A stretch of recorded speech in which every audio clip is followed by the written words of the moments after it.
On parle beaucoup du prix du carbone et il a fait l'objet de nombreux débats lors de la COP 21.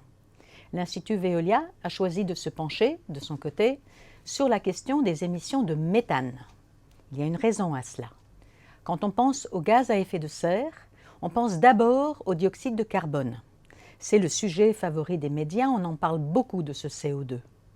Mais nous ne devons pas pour autant oublier les polluants atmosphériques à courte durée de vie, et notamment le méthane, dont le pouvoir de réchauffement est 28 fois plus impactant que le CO2.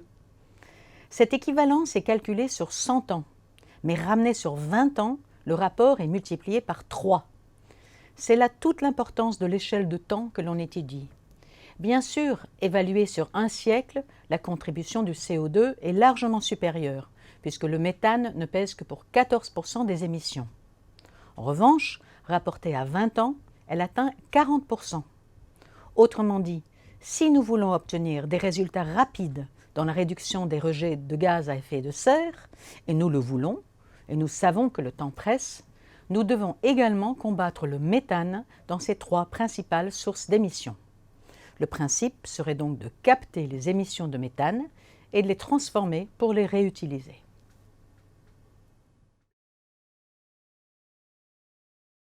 Les principales sources d'émissions de méthane sont l'agriculture, notamment l'élevage des vaches et la riziculture, le secteur du pétrole et du gaz, et enfin les déchets, qu'il s'agisse des déchets ménagers, comme des boues d'épuration des eaux usées, qui représentent environ 20% des émissions mondiales de méthane.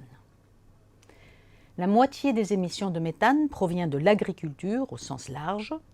L'élevage en est la première source d'émissions, principalement en raison de la fermentation entérique des bovins. Il est suivi de très loin, à l'échelle globale, par les rizières, seul mode de culture réalisé dans des champs immergés, ce qui pose problème. L'eau, présente à la surface du sol, empêche l'air de passer, ce qui entraîne la décomposition anaérobie des matières organiques présentes dans le sol, qui produit du méthane. Mais dans les pays du sud-est asiatique, les émissions de méthane des rizières peuvent représenter jusqu'à 20% des émissions de gaz à effet de serre. Par ailleurs, le secteur du pétrole et du gaz constitue la première source industrielle d'émissions de méthane au monde et la plus grande source d'émissions de méthane anthropique.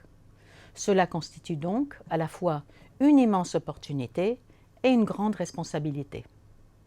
Or, il est admis que si nous réduisions de moitié cette pollution à l'échelle mondiale, les effets au cours des 20 prochaines années seraient comparables à une élimination totale du CO2 issu de la combustion du charbon en Inde et dans l'Union européenne.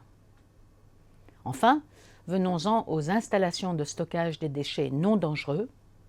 Lorsque des déchets ménagers solides sont déposés dans une décharge, on observe une première phase de dégradation aérobie, c'est-à-dire en présence d'oxygène, au cours de laquelle une faible quantité de méthane est produite.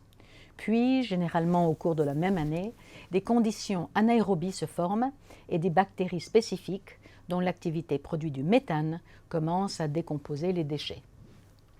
Ce méthane est la plupart du temps directement relâché dans l'atmosphère, mais peut en principe être capturé. Le gaz récupéré doit ensuite être traité pour être débarrassé de ses impuretés avant d'être torché ou brûlé pour produire de l'énergie.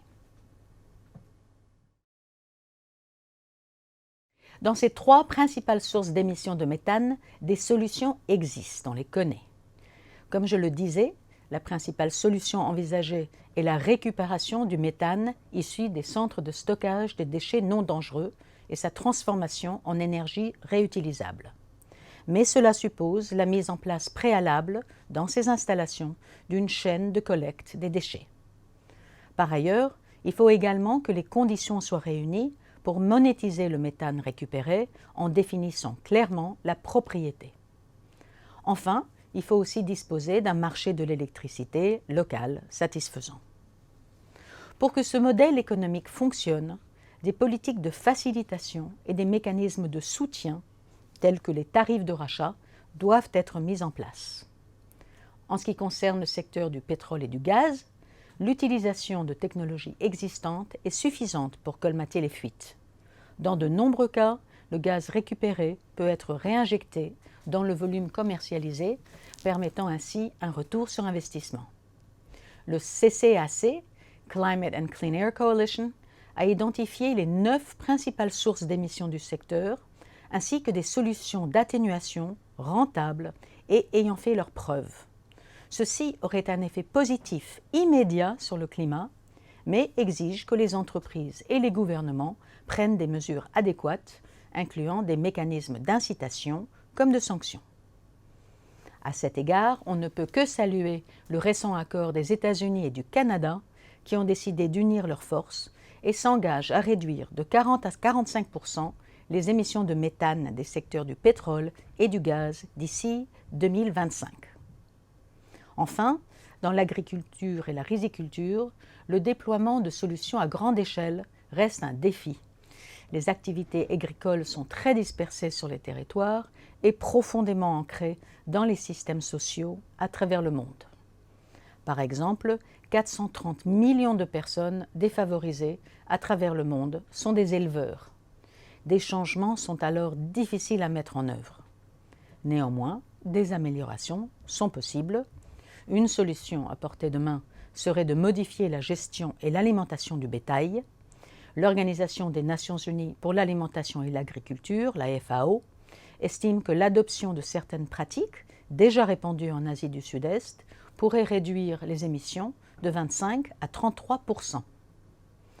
Mais pour que toutes ces solutions soient efficaces, donner un coût au méthane, comme au carbone, reste indispensable si l'on veut vraiment créer une dynamique. Sans incitation, il est peu probable que des mesures fortes soient prises par l'ensemble des acteurs. Dans le domaine des émissions de polluants à courte durée de vie, comme le méthane, la COP21 a permis de dessiner quelques premières pistes d'action, mais rien ne figure dans l'accord de Paris. Il s'agit maintenant d'observer comment les États vont transformer leurs engagements, les fameux INDC, Intended Nationally Determined Contributions, en mesures et contraintes réglementaires qui permettront d'inciter les acteurs économiques à réduire leurs émissions, à la fois de CO2 et de méthane. J'en profite pour rappeler que vouloir agir sur les émissions de méthane ne signifie absolument pas pour autant baisser les bras en ce qui concerne la lutte contre les émissions de CO2. La recherche, l'innovation et les investissements dans ce domaine restent indispensables et urgents. Néanmoins, le levier de la réduction des émissions de méthane ne doit pas être négligé ni oublié dans les futures négociations et débats.